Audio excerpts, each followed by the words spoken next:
Saturday, April 5th, 1924, 6 years earlier they were in the trenches of France dodging artillery charging machine guns. Bleeding for freedom, doughboys sons of immigrants, soldiers of the Moose Argonne. Marines of Bellwood, they came home. Heroes and went straight into the coal mines of western Pennsylvania, a mile underground, crushed by heat, choking on dust, 6 days a week for scraps of pay. And zero mercy, but they did it for their families, for each other. These were hardened men, loyal men, men who'd survived war and now survived the mines. But to the Ku Klux Klan they weren't heroes, they were pox, waps, mix, and krauts, Catholic laborers stealing jobs, subhuman. So the Klan lit a cross in their cemetery, threatened their families, cut the town's power. They rolled in 400 strong on a train they called the Klan Special, robed, armed, and ready to terrorize. But Lilly wasn't having it. The same men who fought the Kaiser now manned a fire hose and grabbed their rifles. Shots rang out. Blood hit the bricks. 3 Lilly men dead, 20 wounded. The Klan fled in panic, tossing guns and robes onto the tracks. This was the night coal miners and war vets kicked the Klan out of the North. This was the Battle of Lilly. Music. The roaring 20s. Glow of the morning, the sun in the sky, filling our heart with no hint of disguise. After the meat grinder of World War I, America came home ready to let loose. The 1920s were wild, booze was banned. But everyone was drinking, money was flowing, factories were cranking, and the country lit up like a Christmas tree. They called it the Roaring Twenties. And yeah, it earned the name, but none of it ran on magic, all that electricity, the radios, neon signs, factory lines turning out Model Ts. It was powered by one thing: coal. Appalachian coal, dug out by hard men, breaking their backs. Every light bulb, every refrigerator, every steel beam holding up a skyscraper in New York, every car frame in Detroit was built on the sweat and blood of miners. Badass veteran coal miners. Music. Some people say a man is made out of mud, a poor man's made out of muscle and blood, muscle and blood and skin and bones. A man that's weak and a bad strong. You know what 16 does. What do you get? Another day older and deeper in there. St. Peter, don't you call? Music. Me soul. And Lilly, Pennsylvania sat right on that coal vein, a tight-knit town in the Alleghanies made up of Catholic immigrants, Polish, Italian, Slavic, Irish. They worked the mines and paid their union dues. They believed in God, country, and a hard day's work, and most of them had just come home from war. Doughboys turned miners, men who had faced mustard gas, trench charges, and German machine guns, now working a mile underground with pickaxes and powder. Music. The Klan heads north. But not everyone saw them as Americans. By the early 1920s, the Ku Klux Klan had crawled out of the shadows, and they weren't just burning crosses in the South anymore. In the North, the Klan morphed into a white Protestant anti-immigrant machine, and they hated Catholics. To them, the men of Lilly weren't patriots, they were pox, waps, and mix, foreigners taking jobs, papists poisoning America. And the Klan had numbers. In Pennsylvania alone they had nearly 140,000 members, backed by big money, embedded in the coal towns, aligned with mine owners and anti-UN bosses. They held parades in Altoona, burned crosses in Johnstown, and they'd already tried Lilly more than once. In November of 1923, they snuck into Lilly under cover of night and lit a burning cross right in the churchyard. But Art Yingling, a Lilly native, World War I vet and coal miner, wasn't having it. He'd served his country on the battlefields of Europe, and he wasn't about to let masked men threaten his hometown. This was the only place around here that tore down their crosses. Yingling later said, when they put up their crosses, we tore them down. Infuriated, the Klan was about to get some payback. When the Klan fucked around, they called it the KKK Special. Around 300 Klansmen boarded a train Johnstown, dressed like regular folks, carrying plain brown paper parcels.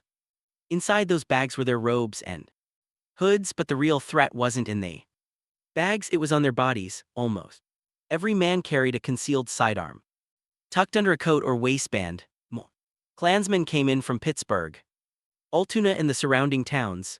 By the time all the trains pulled into Lilly station, about 400 of them had assembled, disguised, armed, and moving. With intent, they stepped into a nearby building, threw on their robes, masked up, and formed into marching order. Then the power went out. A Klan-friendly worker inside the power company had cut the electricity. Then came the torches.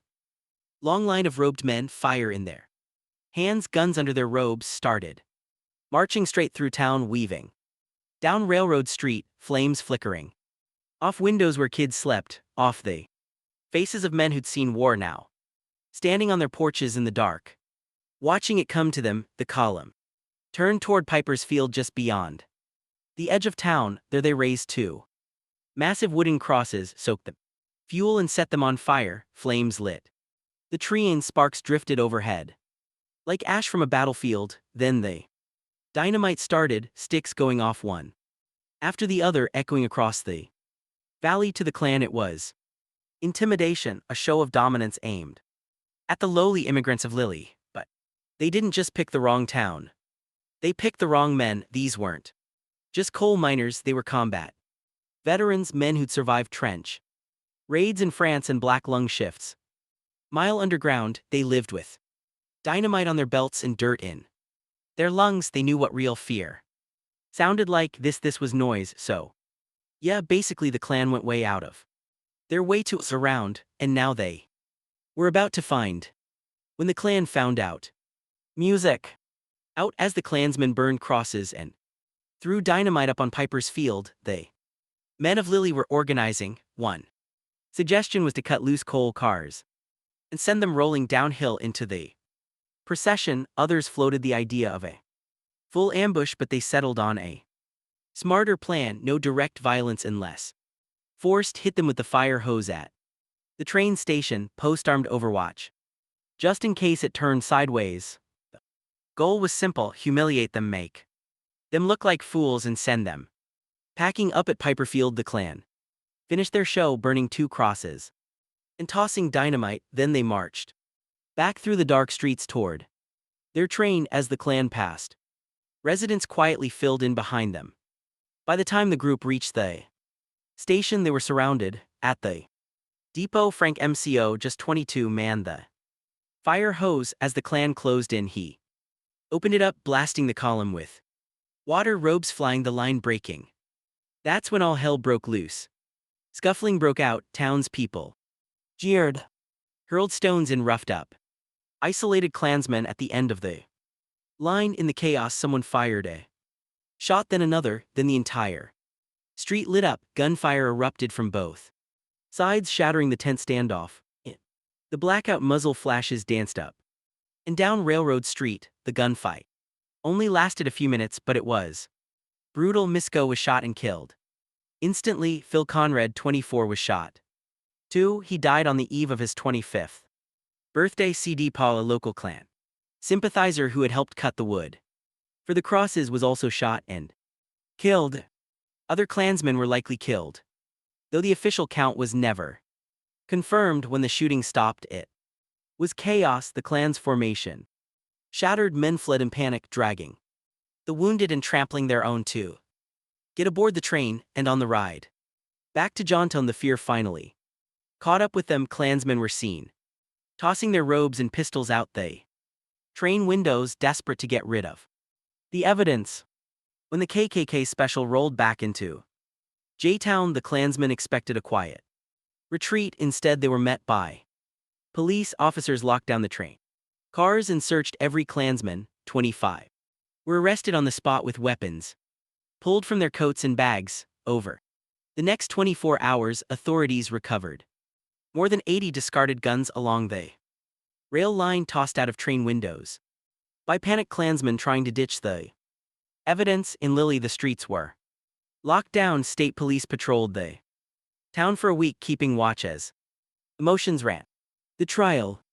High. Then came the trials. William Timbers Monahan, a Lilly resident, and Sam Evans, a Klansman from South Fork, were both charged with murder, but no one would testify. Locals feared Klan retaliation and witnesses stayed Silent, the charges were dropped. In total, 16 residents of Lilly and 28 Klansmen were charged with unlawful assembly, affray and riot. 44 men total, but every judge in Cambria County refused to hear the case, unwilling to take the heat. A Philadelphia judge, Thomas E. Finletter, was brought in to clean up the mess, and he didn't hold back anyone that was out on the streets on the night of this event was engaging in rioting. He ruled he tried all 44 men together, Klansmen and townspeople alike. Everyone was sentenced to 2 years in jail, but here's the difference: most of the Lilly residents were released after 1 year. The Klansmen served exfil their full sentences. In the Klan, they never recovered their momentum in Pennsylvania gone. Their plan to dominate the North with fear and intimidation stopped cold because of one small town that refused to be bullied, because of minors, immigrants, and veterans who stood together and fought back. If you'd like to support our work, drop a like and tell us your thoughts in the comments. Were the actions of Lilly's citizens justified? Was it self-defense or something more? Whatever your view, we want to hear it below. You'll find original newspaper reports, survivor quotes, and historical sources linked in the description. And if you enjoy true tales of American heroes, make sure to hit that subscribe button. We've got more powerful stories coming your way.